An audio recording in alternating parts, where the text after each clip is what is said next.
তৃতীয় ম্যাচও পারল না বাংলাদেশ। জাকের আলী অনেক, নুরুল হাসান সোহান কিংবা লিটন দাস সবাই আরও একবার পরিচয় দিলেন ব্যর্থতার।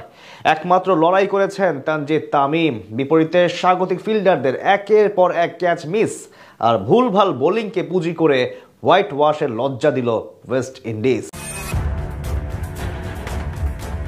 লিটন জাকেরদের ব্যর্থতার ভিড়ে তানজিদ তামিম ব্যাট হাতে ক্যারিবিয়ানদের সামাল দিলেন শক্ত হাতে।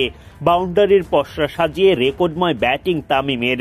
50 পেরিয়ে এই ওপেনার হাঁটা দেন সেঞ্চুরির পথে। 89 রানে আউট হয়ে সেঞ্চুরি পূরণ করতে পারেননি, তবে তামিমের ব্যাটে ভর করেই লড়াকু পুঁজি পায় বাংলাদেশ। শুক্রবার সিরিজের তৃতীয় ও সবশেষ টি-20তে মুখোমুখি হয় বাংলাদেশ ও ওয়েস্ট ইন্ডিজ। টস জিতে আগে ব্যাটিংয়ের সিদ্ধান্ত নেন টাইগার অধিনায়ক লিটন দাস। একাদশে সুযোগ পেয়েও কাজে লাগাতে ব্যর্থ পারভেজ ইমন। রস্টন চেইজের বলে উইকেট হারানো এই ওপেনার 10 বল খেলে করেন মাত্র 9 রান।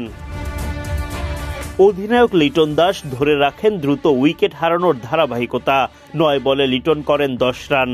প্রথম 10 ওভার শেষে 2 উইকেট হারিয়ে বাংলাদেশ তোলে 67 রান। এক প্রান্ত আগলে রেখে টানা দ্বিতীয় 50 পূরণ করেন তানজিদ তামিম। ব্যক্তিগত 50 পূরণ করতে তামিম খেলেন 36 বল। দলকে এগিয়ে নেয়ার পথে টি-20 ক্যারিয়ারের 1000 রানের মাইলফলক স্পর্শ করেন তামিম। সেটা আবার বাংলাদেশি ব্যাটারদের মধ্যে দ্রুততম। তাওহিদ হৃদয়ের 45 ইনিংসের রেকর্ড ভেঙে 42 ইনিংসে 1000 রানের ক্লাবে প্রবেশ করেন তামিম।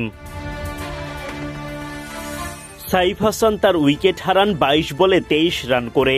ব্যাটিং অর্ডারে প্রমোশন পেয়ে 3 রানের বেশি করতে পারেননি রিশাদ হোসেন। এক প্রান্ত থেকে উইকেট হারাতে থাকলেও তানজিদ তামিমের দাপুটে ব্যাটিংয়ে লড়াকু পুঁজি পায় বাংলাদেশ। টাইগারদের বাজে পারফরমেন্স। ক্যারিবিয়ানদের সামনে লিটন বাহিনী দাঁড়াতেই পারল না তৃতীয় ম্যাচেও। টানা 3 হারে ওয়েস্ট ইন্ডিজের বিপক্ষে হোয়াইট ওয়াশ হল বাংলাদেশ। 152 রানের লক্ষ্য দেওয়ার পর মাত্র 6 রানেই ওয়েস্ট ইন্ডিজের প্রথম উইকেট তোলেন শেখ মেহেদী। মাঠ ছাড়েন আলিক অ্যাথেনেজ। বেন্ডন কিং এর উইকেট তোলেন নাসুম আহমেদ। আমির জাঙ্গোকে আউট করেন রিশাদ হোসেন। 52 রানে 3 উইকেট হারানোর পর ক্যারিবিয়ানদের হয়ে দুর্গ গড়ে তোলেন আগুস্তে ও রস্টন চেইজ। আর কোনো উইকেট না হারিয়ে ওয়েস্ট ইন্ডিজ পেরিয়ে যায় 17 রানের গন্ডি।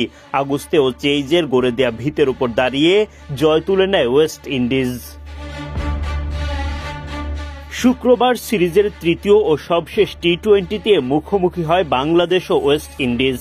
টস জিতে আগে ব্যাটিংয়ের সিদ্ধান্ত নেন টাইগার অধিনায়ক লিটন দাস। একাদশে সুযোগ পেয়েও কাজে লাগাতে ব্যর্থ পারভেজ ইমন। রস্টন চেইজের বলে উইকেট হারানো এই ওপেনার 10 বল খেলে করেন মাত্র 9 রান।